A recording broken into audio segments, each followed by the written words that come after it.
This is the best of Sweden. End of May, beginning of June. The sun almost never sets and rises early in the morning, and we forget all about the winter.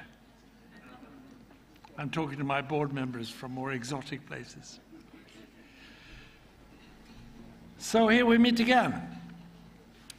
Madam Minister, Excellencies, several ambassadors, I'm glad you have joined us tonight, and participants in the Stockholm Forum.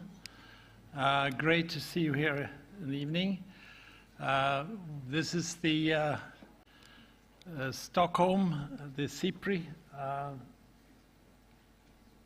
2022 lecture. We started back 3 or 4 years ago with Hans Blix, who sends his best regards, who spoke about international law and his efforts in disarmament. And by the way, he's coming out with a book next year. He is above 95 in age, so there's hope. He was followed by Michelle Bachelet, the president of Chile and the head of the Human Rights Office in Geneva. And she spoke, of course, about human rights, but I remember very much on equality between men and women in a very passionate way. She was followed by Madeleine Albright, who spoke about, in a powerful presentation, as several of you might recall, on democracy in a post-COVID world. And it went far beyond the post-COVID aspects. She, in fact, pointed to the dangers and risks for democracy of today. Not to speak also about the human rights which are under stress. So I think we should send some thoughts to Madeleine Albright, who left us about a month ago, as a champion of democracy and human rights. Anyway, this is a series of which I'm very proud, and we are very glad that this year we will continue in this very strong tradition of speakers that I mentioned. Of course, we are all affected now, aren't we, by the Ukraine war. It came as such a shock. And I would say with its brutality, a sort of reminder of a kind of warfare that we thought we had left behind. And I remember myself during the lonely months of pandemics that I was saying to myself, oh, I hope to God there is a moment we can go back to the agenda of the fulfilling the Millennium Goals and work for climate and work for human rights and poverty and inequalities and all that, so that we can get back to an agenda where we meet and go to the future with a sense of improving conditions for our children and grandchildren. So I think the Ukraine war has brought a certain sadness to us and a certain sense of grief that we lost our agenda. And that's what we can't accept, can we? I mean, it's so important that we recover that agenda, that we don't let anyone steal it from us with these brutal methods, but that we set up that agenda and that we define the road ahead. And that's why it's so good that you gather here and in such an inspiring afternoon with such great conversations on the future, and that we form a, I would say, that we are mobilizing the good forces. Time to mobilize the good forces. That's what it is about, and that we have hope, and that we mobilize hope. And there is reason for hope if we do the right thing and if we work together. So this is only to, I will introduce Helen Clark, our great speaker this year. But first of all, I want to introduce to the podium. I'm very glad you take time out for this, and you spent a lot of time with us. I know how busy your life is now. But it's great that you're here. So I guess I will invite you up for the second or third time here today. And Linde, the Foreign Minister, let's give her a hand.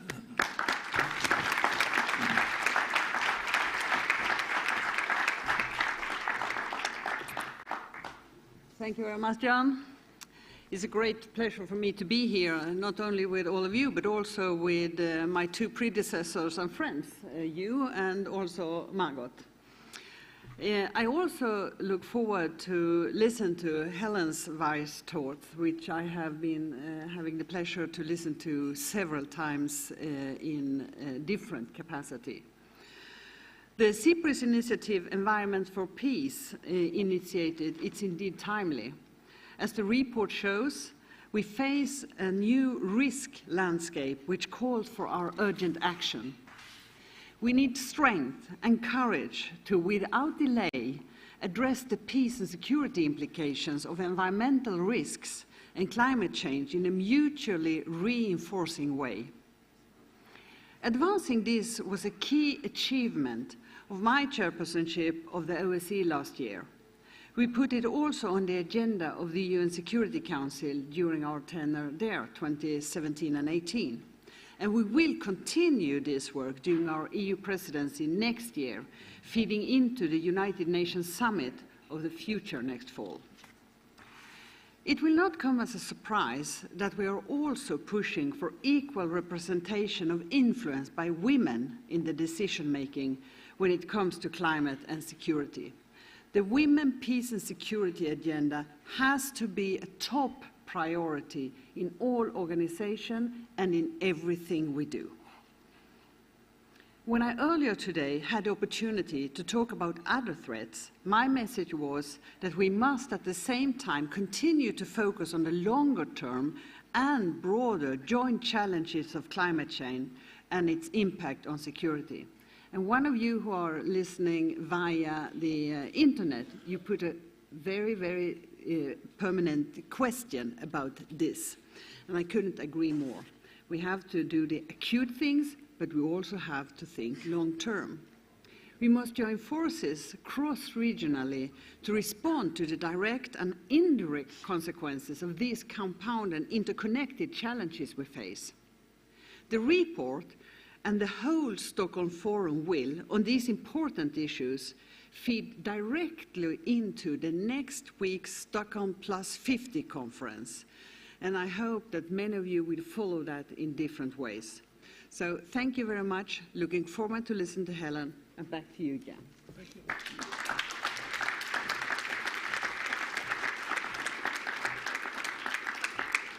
Thank you very much, Madam Minister. Thank you, Anne. We are now approaching the time to connect with Helen Clark through the computers.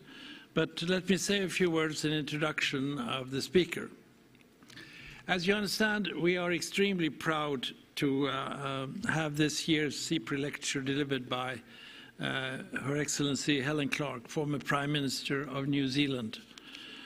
Helen Clark served as the Prime Minister of New Zealand for 3 successive and successful terms. She was the first woman to lead a party to electoral victory in her country. As Prime Minister, she formed a diverse cabinet, including 11 women and 4 Maori ministers. Her government prioritized the reconciliation and the settlement of historical grievances with New Zealand's indigenous population and the development of an inclusive and sustainable society. Helen Clark was also the first woman to become administrator of the United Nations Development Programme and chair of the UN Development Group. That is where Helen and I developed a warm friendship and a very close professional relationship. I remember how strongly she helped me with introducing the human rights dimension into development, which was not always the easy thing to do at the time at the UN, but she stood very strongly on the basis both on working for peace, development and human rights at the same time. I won't go through the whole agenda, the whole CV of Helen. It would take too long and take time from her lecture. But let me just mention that she was awarded once the Champions of the Earth Award by the United Nations Environmental Programme. And the reason I want to give a pretty long quote from this is that this was 14 years ago, which shows that we still have work to do, as Jessica and others pointed to during the board meeting and also here from the podium. I quote from the motivation for her award at the time.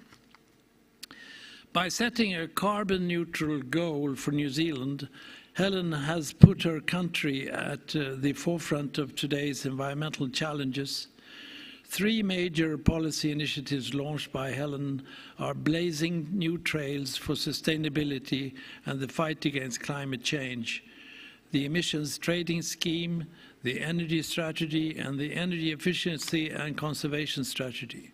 Helen Clark's policies champion renewable energy and energy efficiency across key sectors of the economy. Her government is also achieving substantial work on environmental protection, from forestry and agriculture to improving public awareness and boosting the private sector involvement in sustainability. This was written 14 years ago as both a sign of her foresight, but also how much we still have to do. It's the same agenda now, isn't it? So today was, of course, the report when the comprehensive overview of how climate change affects us, also the dwindling biodiversity and resource scarcity, and how all this interacts with other insecurities and crises. And I think that is the theme that goes very much along the lines of the report that you, Margot Wallström, have just today presented, together with your great team. So Helen Clark, where you are, I hope you're connected with us now. You have a lifelong, eminent career of public service. You have your leadership and dedication to the promotion of peace, inclusion and sustainability. We are delighted to have you here and to give you the floor to deliver the SIPRI 2022 lecture. Over to you, Helen Clark. Greetings to all from New Zealand, and thank you to SIPRI for giving me the honour of delivering this annual lecture. I understand that the lecture was the initiative of my esteemed colleague, Jan Eliasson, and that I'm preceded in the series by 3 others whom I also greatly admire: Hans Blix, Michelle Bachelet, and the late Madeleine Albright. I've been privileged since 2020 to take part in the international panel which has been supporting the preparation of SIPRI's new report on the environment of peace. It set out to look at the peace and security dimensions of environmental crises and to show how taking a responsible approach to the environment helps build peace. Of course, a responsible approach to the environment is a good thing in itself, but the spillover impacts for peace and human and sustainable development also make it an imperative. That's even more so in today's troubled world. Even a cursory scan of the daily media headlines is more than enough to draw the conclusion that we are living in a dystopia crafted by human hands. We human beings have created this mess, so it's incumbent on us now to be finding ways out of it. That won't be easy, but having well-grounded reports which scope the scale of the challenges and identify principles and priority for action, as the Environment of Peace report does, all helps chart a way forward. It is now commonplace to observe that we are living in an era of multiple crises, with many connections between them. The climate crisis looms ever larger as the international community collectively fails to take the steps needed to keep global warming below a 1.5 degrees Celsius ceiling. The destruction of our wild habitats, from mountains and forests and through lowlands and down rivers to the sea, exacerbates the climate crisis and also threatens significant species extinction. Our intrusion on nature is related to the reported increase in zoonotic diseases. We cannot forecast when the next one with pandemic potential will emerge. It could be imminent. Yet, the world remains unprepared to stop another pandemic developing, having yet to agree to any significant long-term change to the way we prepare and respond, even over 2 years into the current pandemic. We're off track to meet the Sustainable Development Goals across all their dimensions. They were off track before the pandemic, and its impact on the poorest and most vulnerable has made the goals even more off track now. And the war in Ukraine these past 3 months has been a further major setback to human and sustainable development in every sense, with tragic consequences for Ukrainians and with spillover impacts around the world from price spikes for energy and food, and from the likelihood of both more severe poverty and hunger and considerable civic unrest as the geopolitical crisis over Ukraine becomes protracted. This all adds up to a veritable syndemic of challenges. Overall, though, if we continue to career towards exceeding more planetary boundaries, then, on a worst-case scenario modelled a decade ago for UNDP's 2011 Human Development Report on Sustainability and Equity, improvements in human development overall would slow to a crawl. And sadly, there would likely be a regression in sub-Saharan Africa and South Asia. Unfortunately, a worst-case scenario is not now improbable, unless we take sustainable development a lot more seriously. The grow now, clean up later approach is bad for our health and well-being, for the ecosystems on which all life on Earth depends, and for peace and security, as the new SIPRI report demonstrates so well. In an ideal world with strong support for international institutions and law, we could have a degree of confidence about overcoming the crises we face. But the prospects are daunting now, with toxic geopolitics diminishing our capacity to address the challenges decisively, or even to discuss them at all. I was rather struck by the recent interview with Finland's foreign minister in foreign policy, where he said with respect to Russia that, quote, environmental cooperation unfortunately has stopped. Cooperation on the Arctic is also frozen at the moment. So is cooperation on the Baltic Sea, end quote.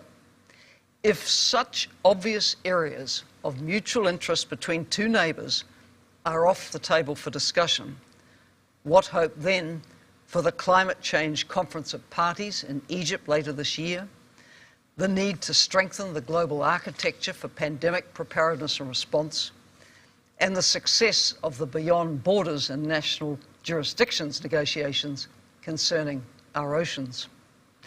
Yet, the worst response to the syndemic would be to lose hope and sit by as the current trajectory develops.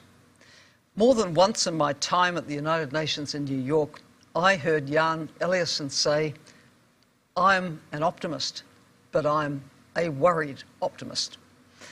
I think now is the time for all worried optimists to rally behind strategies and initiatives which can turn the current dire situation around. The Environment of Peace report sets out principles for doing that. It exhorts us to think fast, think ahead, and act now, to recognise the links between the concurrent crises and to commit to urgent actions to arrest environmental degradation. It calls on us to cooperate, to survive and thrive. And specifically, the report calls for, quote, a new mode of cooperation that reaches beyond the like-minded alliances in the interests of addressing common threats, end quote. And let's dwell on that for just a moment. As small democratic nations like Sweden and New Zealand know so well, we can't limit our dialogue on critical issues for humanity and our planet only to those whose political systems closely resemble our own. Through diplomacy, we must find ways of addressing our shared interests as citizens of this planet. The report says as another principle, expect the unexpected and be prepared to adapt. In short, have foresight, assess your risks, and how to begin mitigating around them. Also, commit to a just and peaceful transition and ensure that decision-making is inclusive of all. The challenge, of course, is to operationalise these principles in order to create that elusive environment of peace. The SIPRI report makes a series of recommendations about how we could do that. First, it calls for addressing the linked crises with joined-up solutions. The first step in that direction, of course, is to recognise the links. In that regard, the 2030 Agenda for Sustainable Development was forward-leaning in both identifying key goals, declaring them to be indivisible, and also acknowledging that there could be no peace without sustainable development and no sustainable development without peace. But that agenda was agreed in 2015, a landmark year for international agreements, including on climate action. Thereafter, geopolitical tensions rose, making implementation of all those 2015 agendas more difficult. If we are to act on the understanding, for example, that the climate crisis is a threat to peace, as it is, then it's important that the United Nations Security Council fully acknowledges that. But to the contrary, a resolution to that effect was vetoed by Russia last December, with India also voting against it and China abstaining. One of the arguments of those who didn't support the resolution was that the issue belonged with deliberations pursuant to the UN Framework Convention on Climate Change. Yet, complementary strategies are needed across the multilateral decision-making bodies. If we try to deal with issues only in silos and refuse to acknowledge the links between them, then global and national decision-making will lack coherence, as sadly it often does. This is what the Environment of Peace report is endeavouring to address. Second, the report urges countries to invest in resilience and preparedness to reduce vulnerability to environmental and conflict shocks. This is very important on a number of levels. At UNDP, we used to say that if development isn't risk-informed, it isn't sustainable development. How often do we see hard-won human development gains reversed by adverse events to which societies could have been more resilient? Many of those events, not all, but many, are climate-related, where human activity has paved the way for huge impacts. For example, the loss of forest cover and catchments, resulting in devastating downstream flooding and/or landslides and leading to loss of life and livelihoods. There are issues there that states and communities can address individually, and there is an important support role for the development partners of low and low-middle income countries. But globally, we just have to see progress on arresting deforestation and on making the transition to sustainable energy, transport, habitation, and waste management. Unsustainability across these areas has such serious implications for the poorest and most vulnerable around the world, whether they be living in flood zones or precarious hillside shanty towns, or along coastlines, on low-lying atolls or dry lands which are threatened by ever more frequent and intense drought. The Environment Peace Report notes the significant overlap between countries facing the most significant environmental threats and those in a state of conflict or high insecurity. There is a nexus of vulnerability to adverse climate events and other shocks, high levels of poverty, and poor governance, all of which contributes to conflict risk. Conflict could, for example, arise over access to scarce resources, such as grazing land or water. Host communities may come under great stress as they absorb peoples forced from their homes and lands by severe climate events. Armed groups may range more widely for sustenance when food is scarce, and also use the challenges which communities are facing as recruiting tools for waging war against authorities. Then corruption may block resources actually getting to communities for building resilience to adverse events and for restoring or rehabilitating ecosystems. All of these risks need to be understood and their root causes need to be addressed. The Environment of Peace report notes that, quote, the multiple ways in which risk factors interact make this a wicked problem with no simple solutions, end quote. It also cautions against interventions which exacerbate rather than resolve problems. And it mentions the rush to biofuels, which has had negative impacts, including from taking land out of food production and thereby driving up food prices, to exacerbating water shortages, degrading soils, and driving land grabs, which in turn drive traditional owners off their lands. As well, the carbon savings from biofuel production may be negligible, if any, when all such factors are taken into account. At least do no harm should be our bottom line. Third, the report urges that globally and nationally we should be financing peace, not risk.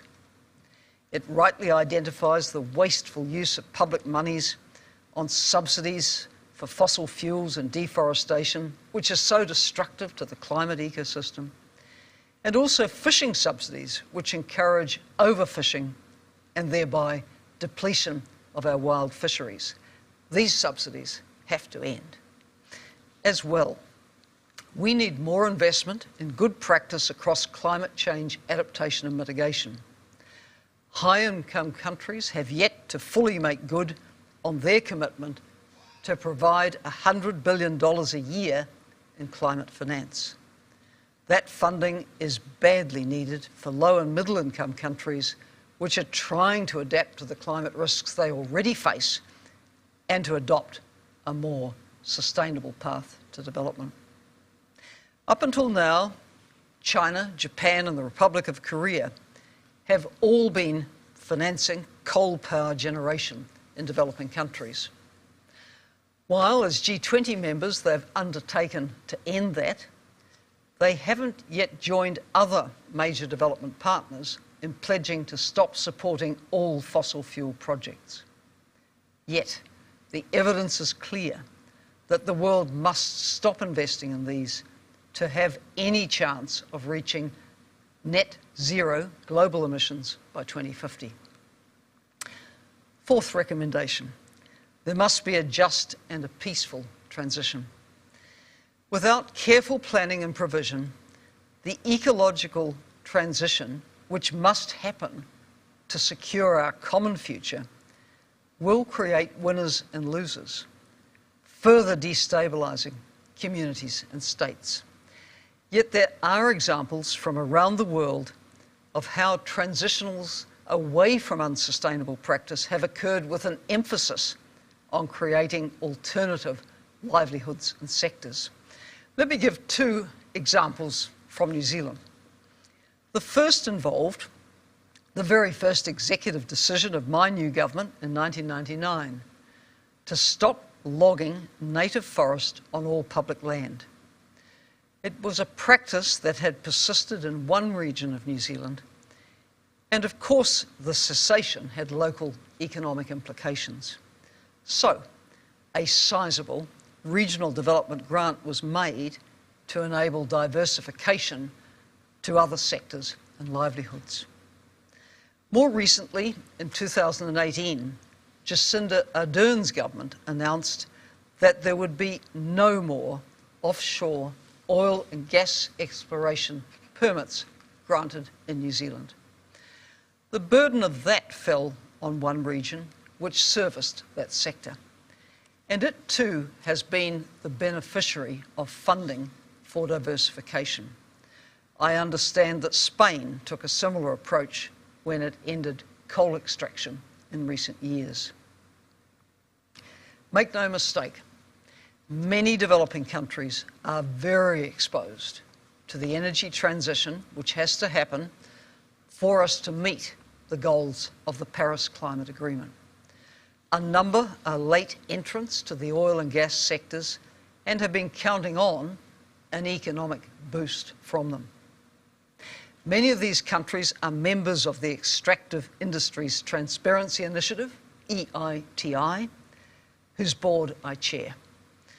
In the course of meeting the EITI's requirements for validation against its standard, significant information is gathered on revenue flows and benefits from revenues from these sectors. At EITI, we are committed to supporting the use of that data to assist countries to plan for a future where there will be significantly less demand, if any, for their fossil fuels. And that knowledge should also inform their investment decisions against sinking precious resources into sunset sectors. Conversely, there are countries with deposits of strategic minerals which stand to benefit from the energy transition if there is good governance in the sector.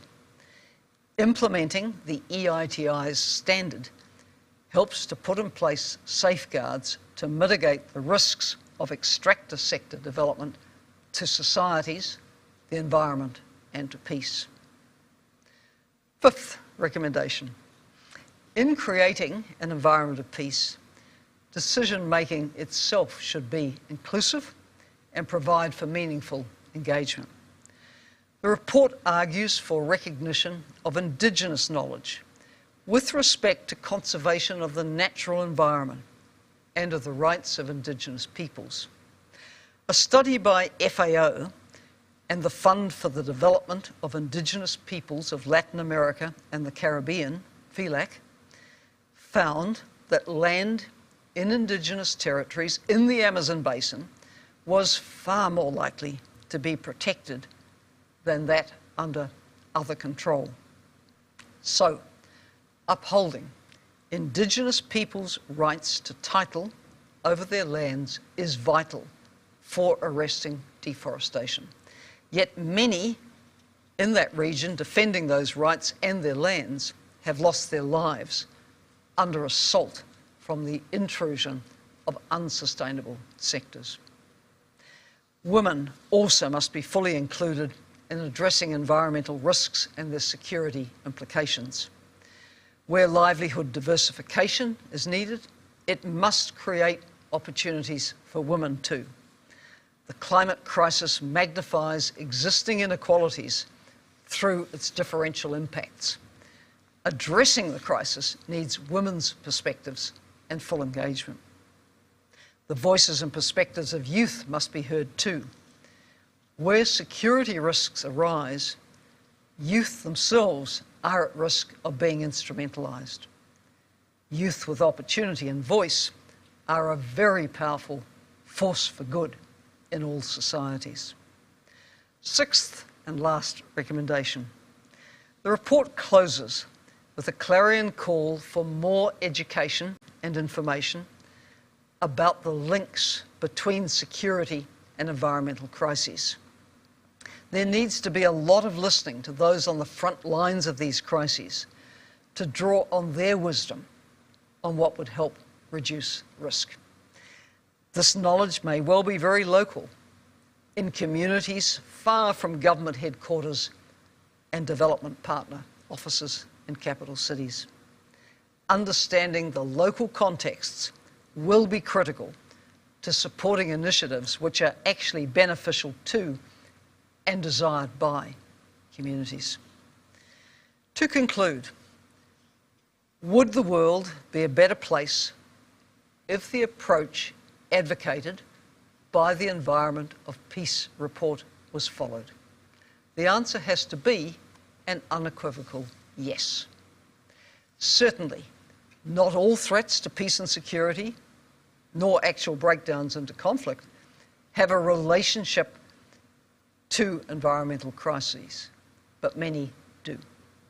Understanding why they do, and understanding what would both address the underlying environmental and other issues and deliver a peace dividend is at the heart of this new SIPRI report.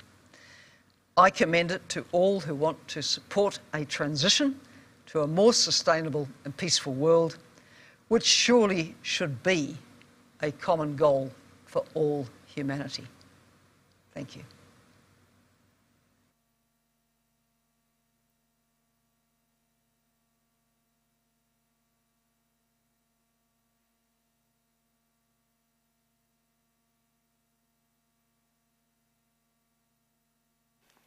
Here? Can I give this to you? Oops.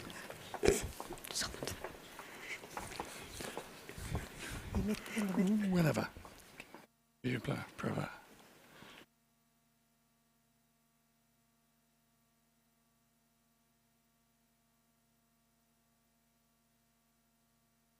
Helen Clark, who we hope is staying with us for this brief conversation that we will be having. With three good friends and colleagues. For those of you I haven't had the pleasure to meet before, my name is Dan Smith, I'm director of SIPRI, and it's with great pleasure and pride that we today have presented the report, Environment of Peace, with Helen as a member of the international panel. The chair of that international panel was Margot Wallström. Is Margot Wallström, because the job's not over yet. I hate to tell you that, but yeah. The hard reality continues. Margot, as I think you all know, is a former foreign minister of Sweden. She's a former environment commissioner of the EU. She's a former special representative at the UN on sexual violence. And another member of the international panel was Ylva Delman, the Chief Operating Officer, is Ylva Delman. Why do I keep on talking in the past tense? I'm still here. Is Ylva Delman, who is the Chief Operating Officer of the Elman Center in Mogadishu in Somalia, an activist with considerable experience on the intersection of these issues. And joining two panel members is a member of the SIPRI Governing Board, Dr. Mohamed ibn Chambas, recently the Special Representative of the UN Secretary General in West Africa, and amongst many other parts of a very rich CV, former President of ECOWAS, the economic organization of the West African states. And we're going to have a conversation now, and then I hope that the technology is going to be working well enough that on one of these screens behind us, Helen will magically pop up at, I think, about 3 a.m. New Zealand time, thus doing unusual service, indeed even cruel and unusual punishment, you could argue, and give her comments on our comments upon the lecture that she has just given. Now, I want to put a challenge in front of each of you, and I didn't warn you about this beforehand. But earlier today, I asked a board member, please will you, I mean, we know all about this, the sad, the gloom, the grief. You know, we know the problem, right? If you don't know the problem well enough, then I recommend that you read from pages 1 to 82 of the Environment of Peace report. And if you still don't know it well enough, just read it again. So, fine. Where's the happy place, right? SIPRI board chair Jan Eliasson has, as Helen commented, often talked about himself as being a worried optimist. And he makes a very fine distinction that he is a worried optimist, but he's not yet become a pessimist who hasn't quite given up hope, which is the next step on before you really get into the pits. So, okay, we know about the worries, but where could the optimism be coming from? Margot, the challenge is yours first. In young people all over the world, they have not given up. They want a future. for themselves and for this planet. So I think this is where hope lies. And also, I think that actually, if you look at the homepage for the Environment of Peace project, you will find a map. And if you click sort of the pluses there, you will find some really good case studies and examples of what can be done. We have the knowledge, the technology, we have all the facts. All of that is available to us. And now it's a matter of how do we use it? And also, where are those sort of personal tipping points where you realize how serious this is and how what an urgency we are facing when it comes to addressing climate change and the environmental problems that we see around this world. And if the pandemic did not help us, what can? I mean, this was a wake-up call, if anything, because it has to do with environmental problems, with desertification, loss of biodiversity, deforestation. All of that creates a pandemic, and it was a zoonosis and most of those virus infections we've experienced are zoonosis. I mean, most new viral infections are zoonotic, and the pandemics that we have faced in the 21st century, which have been coming more fast and frequent than before, are zoonotic as well. But if I take what you say about that hope, you're saying it lies in a movement, right? You're saying it lies in a social and political movement for change, that the evidence that we're generating in the Environment of Peace report is not just and should not just be for the attention of governments and international agencies. It is and should be for the attention of people in social and political movement. Am I reading you right? Yeah, and also, how do we create a love for nature if it's not already there? And I think in children it comes naturally, maybe because they are more out there in nature. And I don't know if sort of the economic arguments of the cost of the loss of biodiversity would actually convince the older generations, but I think that it's very important to keep and nurture that love for nature. It's also very practical, because if we don't have the pollinating creatures, then we lose an awful lot of crop. So, I mean, and that means an awful lot of food. So it's fundamental to be caring for and indeed loving nature. Mohamed, I want to then move along to you and ask you about your take on, in a sense, my reading of what Margot said, that this is fundamentally about movement. Governments can do this, agencies, international agencies and organizations can do that. But I kind of interpret this to mean that if we don't have that popular movement pushing, we're not going to make an awful lot of progress. And that is so true, and I want to give a precise example. Just before I left Accra, there was something boiling about supposed government decision to declassify about a third of a forest reserve, which is right now found in the middle of Accra. This was a forest reserve declared in 1927. And the government, and now it's significant that in declassifying, the government has been careful to say that that third will be developed for ecotourism. Now, social what do you call it? The WhatsApp and social media, sponsored by civil society, organized civil society, immediately started a campaign against this move. And I was surprised at the number of persons, just random interviews by almost all the media stations, who were asked, are you for or against? And there was an overwhelming number of persons against this move. When they were asked why, it all went back to environment. So, I mean, one would have thought maybe the message is not getting through. But this particular initiative of government, and I said the government was careful to say that it will be used for ecological tourism. It didn't say it was for development of real estate or, so that even shows that on the government side there was an attempt to be sensitive to the environmental concerns. But what is significant is the coincidence of technology through social media and organized civil society being active on this, and therefore creating what Helen has called for one of the recommendations, education and information, to me, means that there may still be hope.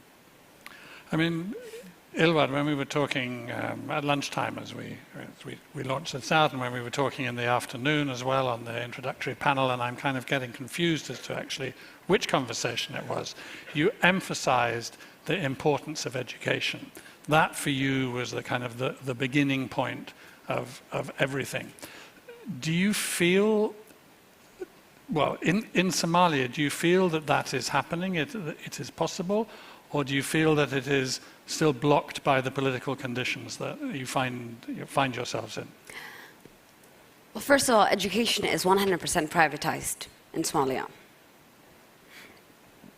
The opportunity there is that you can integrate curriculums that promote environmental education, climate education, and we do that in the schools that we run, and others do as well too. We just recently had a nationalized, standardized curriculum, and climate education is not yet included in that, but of course the possibility exists. We have a new administration now. Just a few days ago, a president was elected. He founded the first and internationally accredited university. So he's someone that is very much committed to education. So I see hope there, but it requires advocacy. Again, we have an incredibly young population that is incredibly digitally connected. When most people think about Somalia, they think piracy, they think conflict, hunger, Black Hawk Down. They don't think about climate activists. They don't know that we are a cashless society, that we pay rent, we buy houses, we buy groceries, everything through mobile banking, that we are the 7th cheapest country in the world for high-speed internet. The youth today, 78% of the population is under the age of 30, and they have access to information that they never had before. I emphasized the importance of education that is not in jargon, scientific, but really rooted into the realities of youth today, and one that also empowers them to actually take action. And I want to follow up on the point that you mentioned as well too about what gives you hope on youth. It would be remiss for me not to mention that, yes, I also find a lot of hope in the passion, the frustration and the anger and the unreservedness that young people are speaking about climate change and the world that they've inherited. But we talk about the inclusion of young people, but there are so many barriers. You need 20 years of experience to work for the UN. Internships are not paid. We promote young people to volunteer, yet they have bills to pay. So if we really want to engage young people, to harness their ideas, their innovations, their potentials, there needs to be a significant restructure on how we include them as well too. I have the extreme privilege of sitting here and being on this panel, but my journey was not easy. And the idea is also that it should not continue for younger generations. It wasn't long ago, in 2015, when the first UN resolution, 2250, was adopted on the positive role of young people in peace and security. Prior to that, the entire discourse was that young people are potential perpetrators. There's a question mark on them. Now when we speak about women and climate, it is incredibly archaic that we only look at the detrimental impact that climate change and environmental degradation has on them, which is true, but we are also completely overlooking their ability and their capacity. And that's a long-winded answer, but I think that it all comes back down to restructuring how we do business. And this report, the reason why I joined it and had the fortune to work with both Margot and with you and with Helen, who's, spoke very boldly, and I'm not surprised because that's how she's been throughout the last 2 years, is because I wanted to add a different perspective from a practitioner's lens. And also to change the global narrative that climate change is not just something that is affecting the global north, and that it looks differently in different places in the world. And I think that's coming across in this report. No, I mean, I think it's one of the things which is clear and that we've learned from you very clearly. I mean, Somalia is one of the front lines. There are actually many front lines of this dual crisis and their impacts. And for sure, Somalia is one of those places. The Philippines, Southeast Asia, the Dry Corridor in Latin America, Sahel and West Africa, Middle East, North Africa, it continues on. I want to pick up a point that going right back to the question of youth as the source of hope. And what I want to reflect upon is the fact that I'm old. And sometimes when I don't disagree with you for a split second that the youth and movements are a great source of hope, but still it's older people who are holding power, right? And so there is something that needs to happen to be facilitating that energy to come through. And for me, therefore, the question of education is not just about educating young people. I mean, it's education in the schoolroom, but it's education in the cabinet office. It's education in the UN General Assembly, and it's UN in the boardroom, education in the boardroom, the whole thing. I mean, Mohamed, from your perspective, and then I'll come back to Margot, where do you think there can be those shifts of knowledge, awareness, understanding, sensitivity amongst those who have government responsibility now, or responsibility for running the international agencies and organizations? How do you see that unfolding? I think we should not underestimate the value of fora such as this. These are all part of the agenda setting. And I see more and more of that happening, where think tanks and international civil society organizations working with local civil society organizations, with youth and women groups, engage in this exercise of taking up issues and creating platforms for discussing them, using, as I said before, technology. And you'll be surprised how much penetration there is now, even in sub-Saharan Africa, of internet use. And so all of this should be taken advantage of to put the critical issues of reform on the agenda, issues of climate, issues of gender, issues of youth.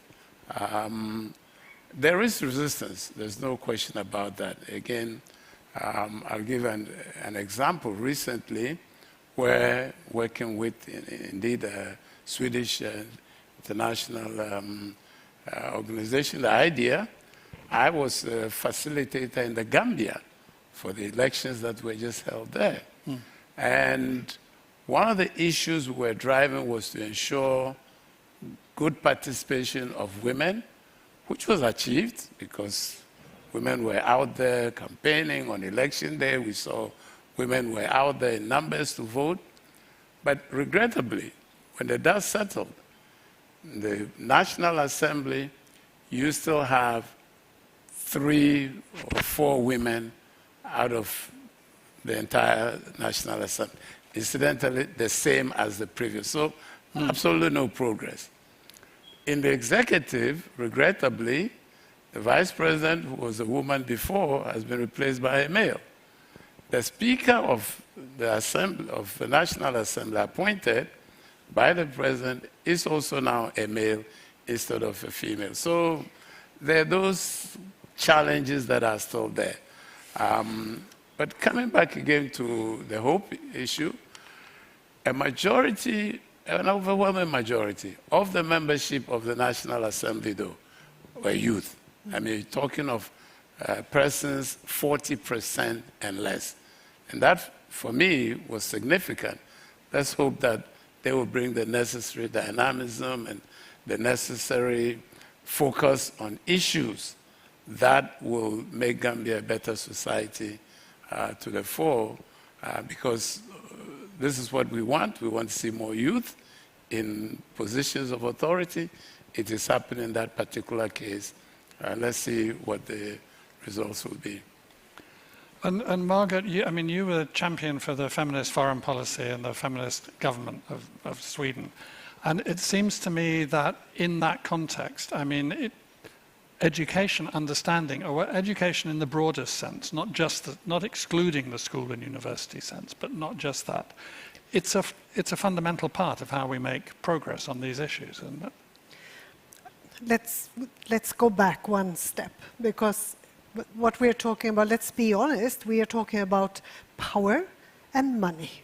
So follow the money, and you will see sort of why we also meet all of these obstacles and why we cannot reform, and what happens in society when we challenge huge economic interests, because that's the truth.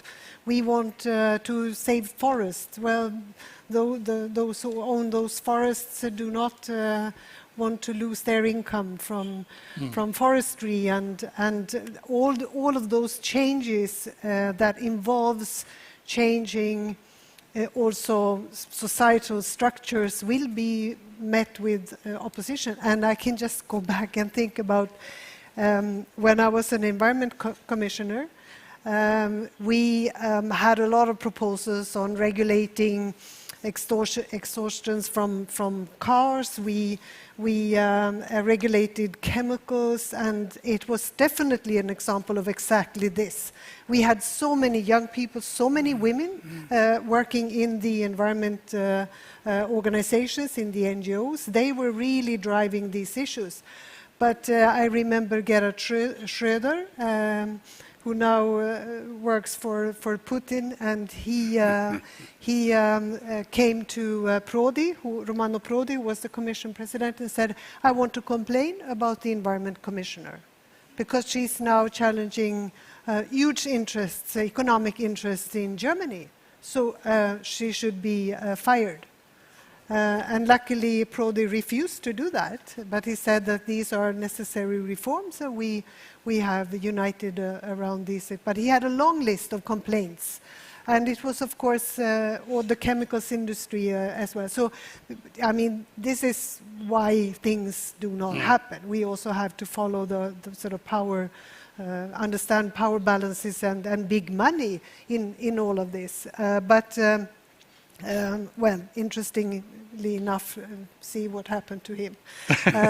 But I think this is, also feminist foreign policy. It's not about education. It's not about identity. It's about rights.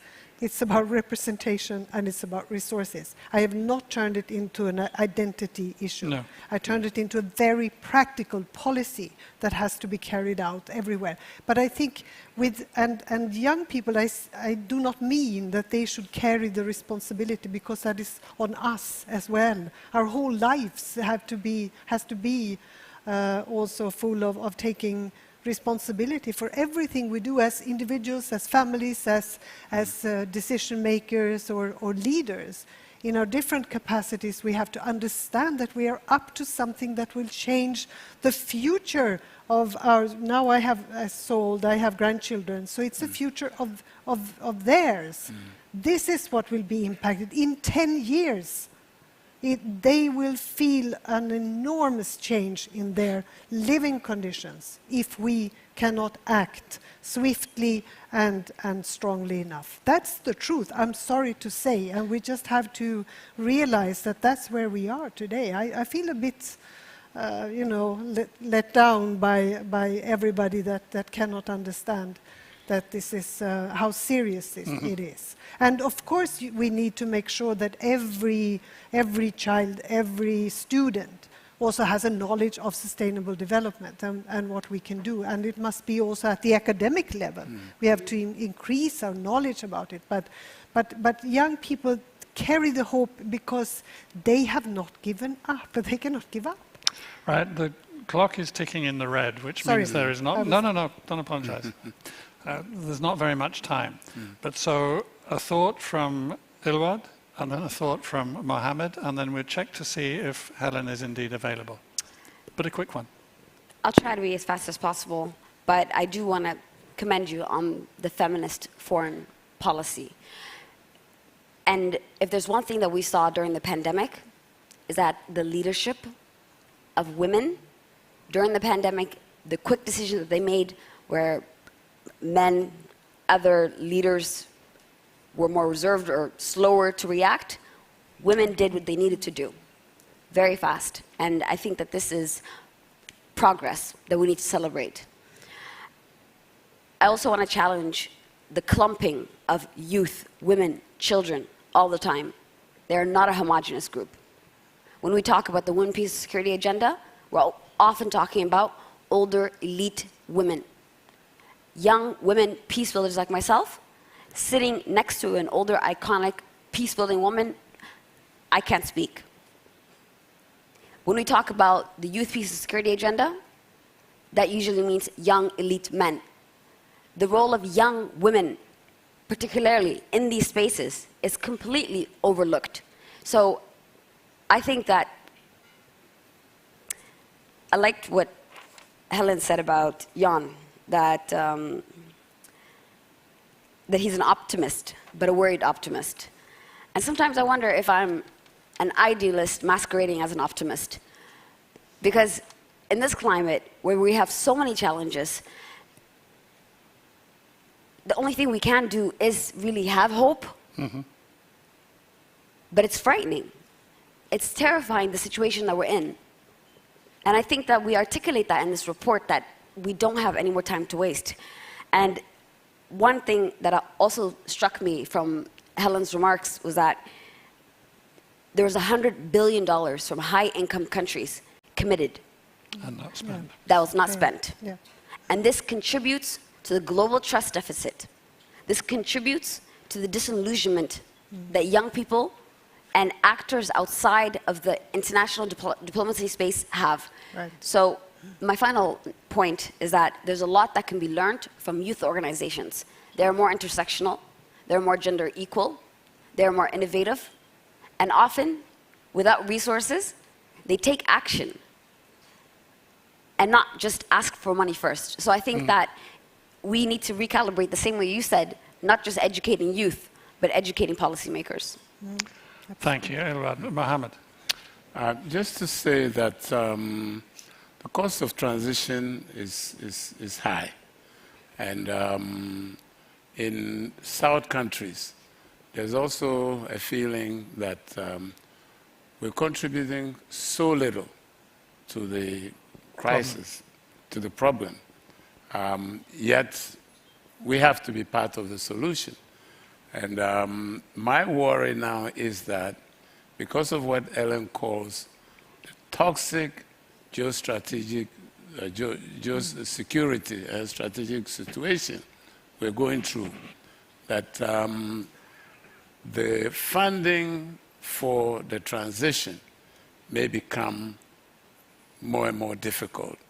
And that could slow down any progress that is being made in the South to live up to obligations to ensure that we're able to reverse things and work collectively to resolve them. That's one. The other challenge that we may face is that if this war situation persists too long and there's no effort to end war, the consequences in, for instance, sub-Saharan Africa, in many conflict situations will be to worsen, to cause a degradation of the conflict situations there, which means that environment will be further endangered because of this intrinsic link that has been established between peace and environment and peace, whether we're talking now of Sudan, in Darfur, or the Lake Chad Basin area, or in Sahel. The prospects will not be too bright if indeed the current atmosphere prevails for too long.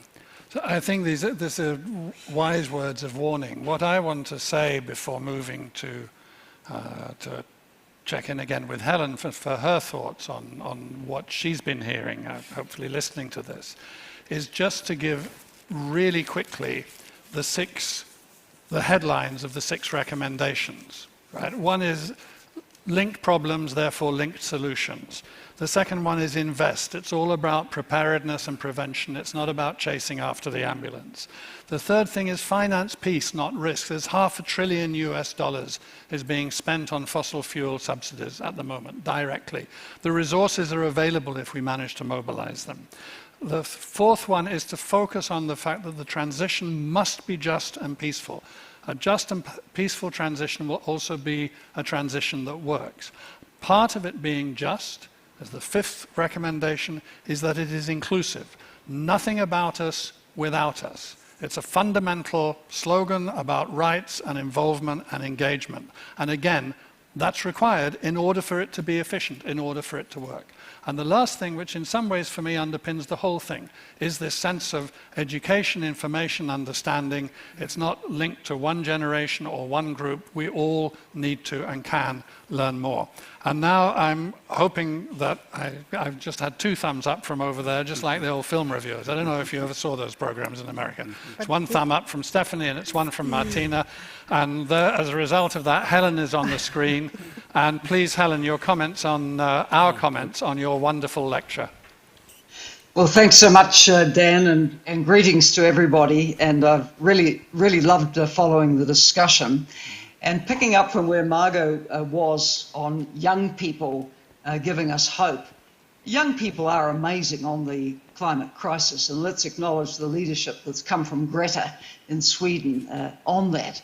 I think young people have always led on the big movements. When I was a student, we had big movements against the Vietnam War. We had movements for nuclear disarmament. We had movements against the apartheid regime in South Africa. And actually, where young people stepped forward and led, all age groups came in behind. And I think that's what we need, that youth inspire older generations also to play their part.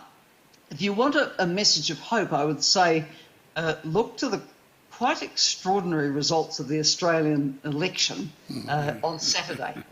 And in that election, actually both the major parties went down.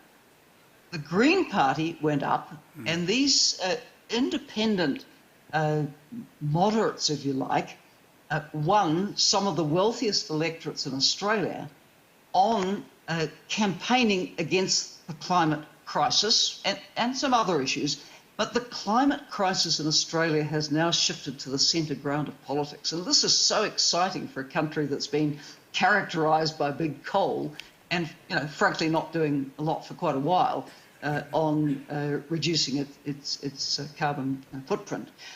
So I think this is really quite exciting. And let's hope it inspires social movements and broad coalitions in other countries to say, yes, we can force the political system to listen to us and get results. Look, in a way, I agree with the comment that was made that the challenges we face are terrifying. But, if we're terrified, we tend to sort of retreat into our hole and think, well, nothing can be done. We have to be able to do things. And what the Environment of Peace report sets out is there are things that we can do. I mean, clearly it's a concern that the funding for the transition that needs to happen in support of low and low middle income countries is going to be tough now. The outcome of this horrific war in Ukraine is we see military spending rising elsewhere too in response. Humanitarian spend is up. UNHCR has just put out the latest figures on the forcibly displaced around the world. The Ukraine crisis, on top of all the other crises causing forced displacement, has sent those figures over 100 million people. I mean, that's well over 1% of humanity. It's horrible. And so, the support that's needed for just transitions, for adaptation, for mitigation, it's going to be competing now with increased military spends and the draining away of development assistance into humanitarian support, and also, one must note, for refugees in country, in a number of countries. But we can't give up. We need to see that there are ways through these challenges. And I think the Environment of Peace report does a service in showing what they are. Back to you, Dan. Thank you so much, Helen. Thank you. What time is it there? It's the first time we see her. Yeah, I think Helen has probably had quite a few cups of coffee in order to... Yeah, because I think this is the first time we see you live. Since we started our work, we've worked for 2 years and we have never been able to meet in person. We have only seen each other on Zoom or, so this is the closest we've been, Helen. We admire you. I think we nearly had to send a ship to Fiji to reach our panelists from Fiji, and we've had people in Africa and everywhere. So it's wonderful. Thank you. With that, we're kind of we're coming to the close. But can I now ask Jan Eliasson to come up and give us a really just close off the SIPRI Annual Lecture 2022? Jan. Well, thank you, Dan, and thank you, dear panelists, friends, but above all, thanks, Helen, for your wonderful lecture. I think it was a great combination of your visionary, Helen, and the hands-on delivery, Helen. Always knowing what direction to go on principles, sticking to them, and then delivering practical results. And together with the panel, you provided something that I think is excellent in life, namely a combination of passion and compassion. Without passion, nothing happens in life. Without compassion, the wrong things happen. Keep it up. And I think we're in this together. When Helen spoke about the repercussions of the horrible, untimely, unhistoric war that we are seeing poisoning international relations right now, you mentioned also the effect on the food security indirectly, but in fact hunger and starvation spreading at a horrible rate right now. I talked this afternoon to Elizabeth Spehar, heading the peace building work in UN, and I can't say old colleague, young colleague. And I spoke to Ulrika Moder. We are very proud to have you in the leadership of UNDP. Where are you, Ulrika? There you are.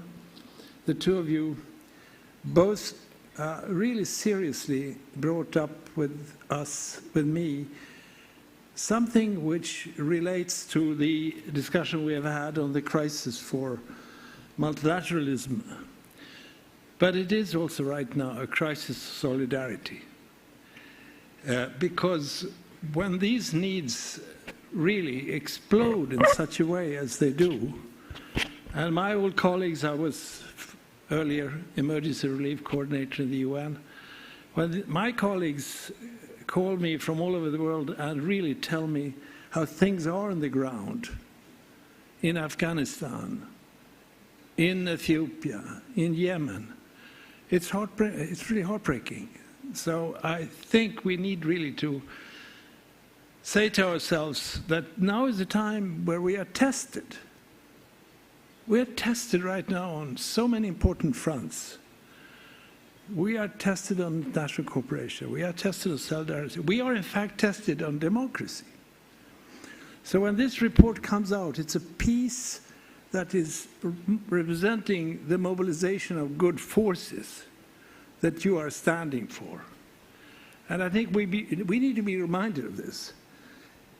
If our children see that we have failed on the environment and climate crisis, I don't want to add to this that we also failed on the crisis of solidarity and international cooperation and democracy. So you have a very important work to do in the same usual dynamic, fun way that you do at these fora. It's a wonderful type of meeting, and I feel in the room, and I've felt during this day that you are on the right track. You're going to work full day tomorrow. You're going to work full day practically Wednesday, and I will be happy to return and see what direction you are deciding for me and the next generation above all. So thank you to the panel, thank you to Helen, thank you to all of you for what I thank you for not only for what you have done and what you're doing now, but I thank you for what you will do. Thank you very much.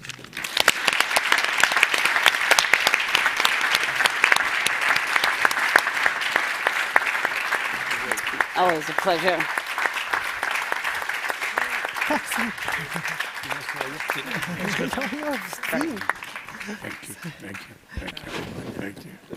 Thank you.